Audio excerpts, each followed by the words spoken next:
Les vainqueurs et les actions dispensationnelles de Dieu.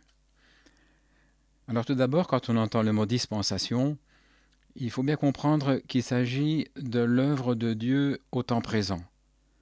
Donc, quand on voit le mot dispensationnel, c'est pas très compliqué, ça a un rapport avec ce que Dieu fait au temps présent. Référence biblique, Apocalypse 12. La Bible enseigne que la descendance de la femme écrasera la tête de l'ennemi, la tête du serpent.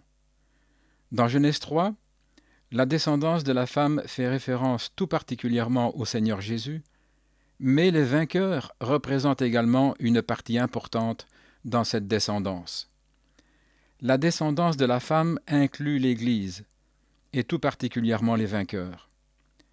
Le Seigneur a écrasé la tête de Satan, mais celui-ci continue à travailler. Nous voyons dans l'enfant mâle d'Apocalypse 12 la réalisation de la promesse concernant la descendance de la femme qui écrase Satan. L'unique vainqueur inclut tous les vainqueurs. Versets 10 et 11. L'action dispensationnelle de Dieu, maintenant, au verset 10. Lorsque Dieu change d'attitude sur un sujet précis, il initie une action dispensationnelle, au temps présent. Chaque action dispensationnelle introduit une nouvelle manière d'agir de la part de Dieu. On pense ici au Nouveau Testament. L'action dispensationnelle la plus importante de Dieu est révélée dans Apocalypse 12. Il désire mettre fin à cet âge et introduire l'âge du royaume. Son but n'est ni général ni ordinaire. Comment peut-il mettre fin à cet âge et en introduire un autre? Pour cela, il doit posséder un instrument dispensationnel. Voici ce que Dieu désire entreprendre aujourd'hui. Le besoin d'un enfant mâle. L'enlèvement de l'enfant mâle conclut l'âge de l'Église et introduit l'âge du royaume. Dieu peut agir grâce à l'enfant mâle. Sans l'enfant mâle et sans l'enlèvement, Dieu ne pourrait entreprendre aucune action dispensationnelle. N'oublions jamais que Dieu peut être limité. Chaque fois que Dieu est sur le point d'agir, il attend que l'homme prenne l'initiative. Le fait que Dieu lie dans le ciel est basé sur le fait que nous lions sur la terre. Ce que Dieu délie dans le ciel dépend de ce que nous délions sur la terre. Tout dépend de l'Église. Dieu désire que les êtres créés combattent les créatures déchues. D'après le dessein de Dieu, toute l'Église devrait lutter contre Satan. Malheureusement, l'Église a échoué. Par conséquent, les vainqueurs doivent se manifester. Le dessein de Dieu s'accomplit dans les vainqueurs parce qu'ils œuvrent avec lui. Nous pouvons voir le principe des vainqueurs dans toute la parole de Dieu. Dieu s'appuie toujours sur un groupe de vainqueurs pour mener à bien une action dispensationnelle. Les actions dispensationnelles dans la parole de Dieu. Après la création, la vie continua d'une manière tout à fait ordinaire. Alors Dieu commença quelque chose avec Abraham. Dieu s'appuya sur Abraham et Sarah. Il désirait une nation, et il commença avec 2 personnes seulement. Dieu œuvra en ces 2 personnes, en les choisissant parmi toutes les nations pour produire un royaume de sacrificateurs. Abraham abandonna les siens et son pays. Abraham était plus grand qu'Abel, Enoch, Noé, à cause de l'élection de Dieu. Il semble que ces premiers hommes étaient assez ordinaires. Ils ne représentaient pour Dieu aucune valeur dispensationnelle. Mais ce n'était pas le cas pour Abraham. Dieu dit alors que la descendance d'Abraham irait en Égypte et y demeurerait pendant 400 ans. C'est là l'action suivante de Dieu. Dieu s'appuya sur Joseph, pas sur ses frères, et il l'amena en Égypte. Dans le gouvernement de Joseph en Égypte, Dieu agit résolument. Joseph était un vainqueur en Égypte. Il démontra son pouvoir dans le royaume et sa connaissance de Dieu à travers les songes. Dieu avait accompli une action dispensationnelle. Il avait placé un vainqueur en Égypte. Il n'y plaça pas une personne qui pouvait être vaincue. C'est là un des principes de l'œuvre de Dieu. Après 400 ans, le moment vint où les Israélites devaient partir. À ce moment-là, Dieu s'appuya sur Moïse. Sans les événements mentionnés dans les premiers chapitres d'Exode, l'exode d'Égypte ne se serait jamais produit. Moïse sortit de l'eau. Il connut l'exode de l'eau. Plus tard, il connut l'exode d'Égypte. Moïse avait vaincu la mort. Dieu le choisit pour prendre soin d'Israël. Moïse habitait dans le palais, le summum de l'Égypte. Il n'abandonna pas seulement l'Égypte en esprit, mais également physiquement. C'est la raison pour laquelle Dieu le choisit. Ceux qui ne peuvent dire que « va » et non « viens » n'accompliront rien. Toute action dispensationnelle de Dieu est basée sur un homme. C'est là un principe des vainqueurs. Lorsque la nation d'Israël demanda un roi, le peuple choisit Saül. Il dépassait tout le monde d'une tête et toute sa capacité se trouvait précisément dans sa tête. Néanmoins, Dieu choisit David, le roi de son choix. David était roi alors même qu'il faisait paître des brebis dans le désert. Il ne fuit pas lorsque le lion apparut, mais l'affronta au nom du Seigneur. La peur n'est pas une attitude royale. Mais lorsque Goliath se présenta, Saül eut peur. Par contre, David mettait toute sa confiance dans le Seigneur et s'en alla combattre Goliath. Un vrai roi peut être un roi en tout lieu. Plus tard, David devint le serviteur de Saül.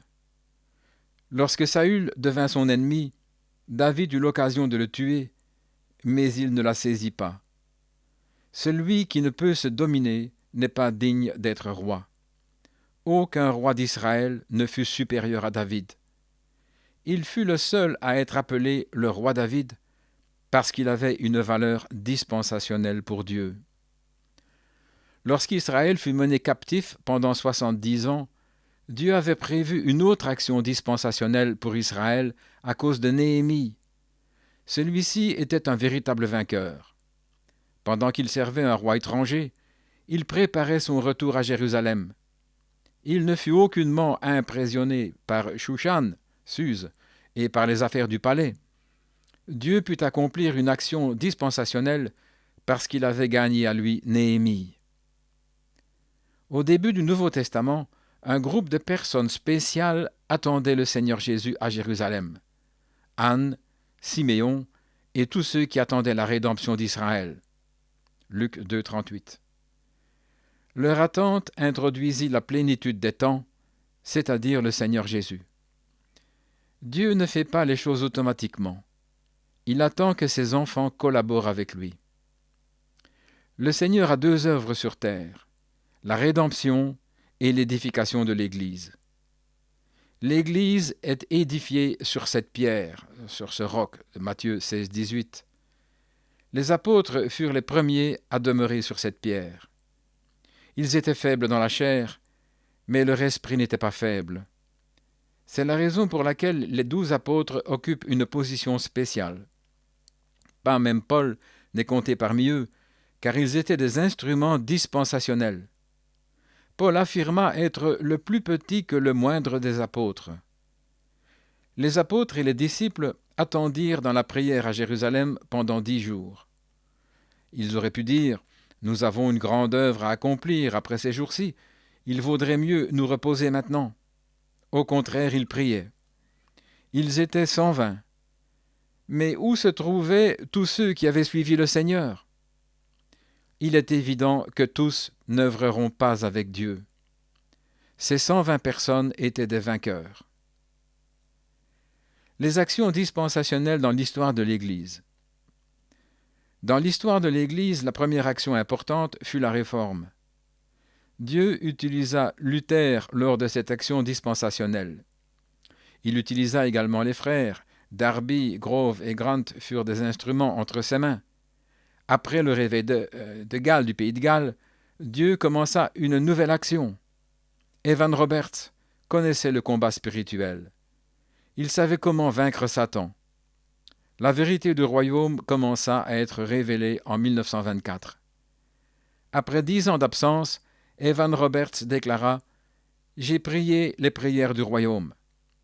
Chaque fois que Dieu désire entreprendre une action dispensationnelle, il doit obtenir son instrument.